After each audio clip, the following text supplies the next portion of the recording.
बयान? देखिए, अब तक के भारत के सबसे फेल्योर प्रधानमंत्री साबित हुए हैं नरेंद्र मोदी जी। जा जा रे मोदी, तू दुनिया को रुला दिया।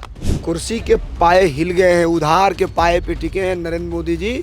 किस दिन वो कुर्सी गिर जाएगी इसकी कोई गारंटी नहीं है। मौसम ये जिस दिन बदला, तेरी होगी खत्म कहानी। किसी भी देश में लीक नहीं हुए होंगे जितना पेपर भारतीय जनता पार्टी के सरकार में लीक हुआ है। इनका लीकेज भर ही नहीं रहा है। इनकी हैसियत नहीं है आंख से आंख मिला के बात कर लेने की। थूक सटक रहा है, तारू चटक रही है बोलने में। सामने खड़ा होकर डिबेट तो कर ले। और ये जो दिखा रहे हैं कि आज हिंदुस्तान बुलंदी पर जा रहा है, हिंदुस्तान का सबसे बुरा हाल है आज देश में। कोई नहीं जाना था भैया ऐसा भी दिन आएगा, बाप नौकरी करता रहेगा, बेटा रिटायर हो जाएगा। नमस्कार, मैं हयात अब्बास और आप देख रहे हैं 4PM न्यूज़ नेटवर्क। लोकसभा चुनाव के बाद जिस तरह से सदन में राहुल गांधी ने अपना भाषण दिया, सबको चौंका दिया। राहुल गांधी के बाद में अगर मोदी जी की बात करूं तो उन्होंने किस तरह से राहुल गांधी को बाल बुद्धि कह दिया है। तो लोग इसको लेकर क्या सोचते हैं? राहुल गांधी को क्या वो मानते हैं कि राहुल गांधी बाल बुद्धि है? कैसे देख रहे हैं इस बयान? देखिए, अब तक के भारत के सबसे फेल्योर प्रधानमंत्री साबित हुए हैं नरेंद्र मोदी जी। देश का इतना फेल्योर प्रधानमंत्री आज तक कभी नहीं हिंदुस्तान को मिला था। जहां इंफ्रास्ट्रक्चर की बात न हो, जहां आम आवाम के हिफाजत की, सुरक्षा की कोई गारंटी न हो, जिस देश का नौजवान सड़कों पे अपना सर्टिफिकेट लेके marksheet, high school, intermediate, BA, MA, MTech, BTech, CTET, एक और नई परीक्षा आई है पेट, ये सारा करके सारा मार्कशीट ठेला पर मूंगफली बेचने वाले एक ठेले वाले को दे के कहे कि इसके बदले में 100 ग्राम मूंगफली दे दो, तो वो ठेला वाला देने वाला नहीं है। भारत का दुर्भाग्य है कि ऐसे प्रधानमंत्री इस देश को मिला है। और बात जिनकी वो कर रहे हैं, मैं तो नहीं जानता। कुर्सी के पाए हिल गए हैं, उधार के पाए पे टिके हैं नरेंद्र मोदी जी। किस दिन वो कुर्सी गिर जाएगी इसकी कोई गारंटी नहीं है। वादा किया जो जनता से उसको भुला दिया। जा जा रे मोदी, तू दुनिया को रुला दिया। जा जा रे मोदी, तू दुनिया को रुला दिया। मोदी जी तो कह रहे हैं विकसित भारत बन गया। 2014 से पहले गर्त में था देश, 2014 के बाद इतना विकास हो रहा है। आप कह रहे हैं जो है। फिर मैं कहता हूँ नरेंद्र मोदी दुनिया का फेल्योर प्रधानमंत्री है। आज तक इतने पेपर किसी भी देश में लीक नहीं हुए होंगे जितना पेपर भारतीय जनता पार्टी के सरकार में लीक हुआ है। इनका लीकेज भर ही नहीं रहा है। किस मुंह से किसके सामने कहते हैं? अभी आप लोग तो, आप वरिष्ठ पत्रकार हैं, मैं आपको हमेशा सुनता हूँ, देखता हूँ।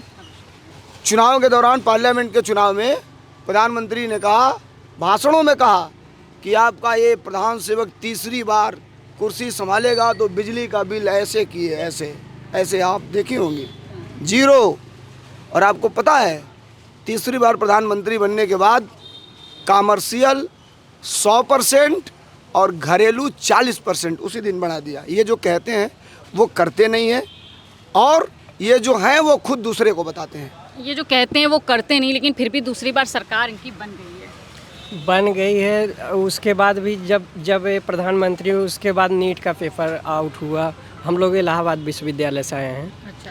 तो इनका सबसे बड़ी मतलब वो है बेरोजगारी, और यही मुद्दा जो है अगले जो है इनको पूरी तरह से हटाएगी। 27 में अखिलेश भैया एक सरकार बनेगी। अच्छा, 27 में उपचुनाव हो रहा है। अब उपचुनाव के बारे में क्या सोच रही है जनता के दिल में? क्या है जिस तरह से ये यूपी की मैं बात करूँ, लोकसभा इलेक्शन में 40 सीटें, और ये कह रहे थे कि 80 की 80 सीटें लेकर आएंगे, विपक्ष को 40 सीटें मिली। जितना ये कह रहे थे उससे कई ज़्यादा ये उससे भी पीछे हो गए हैं।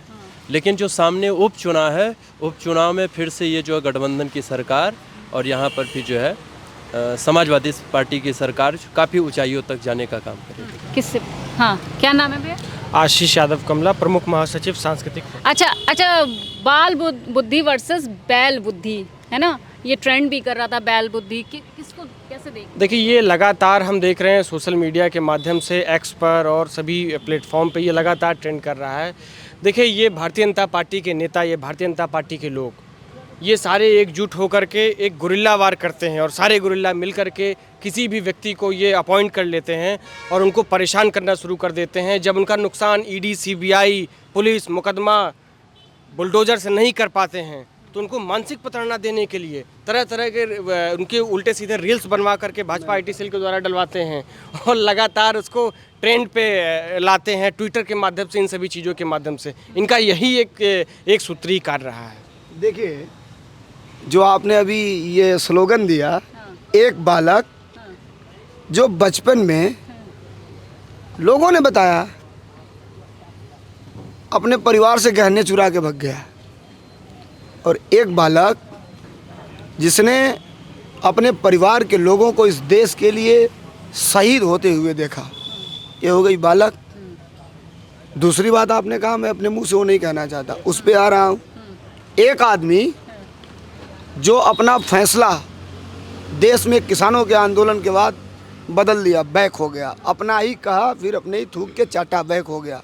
और एक आदमी जिसने कहा कि देश की जनता इस सर्वोपरि है, वो सस्पेंड हो गया पार्लियामेंट से, फिर भी देश के लिए लड़ा, जनता के लिए लड़ा, लड़के फिर मेंबर ऑफ पार्लियामेंट बनकर के सदन में गया।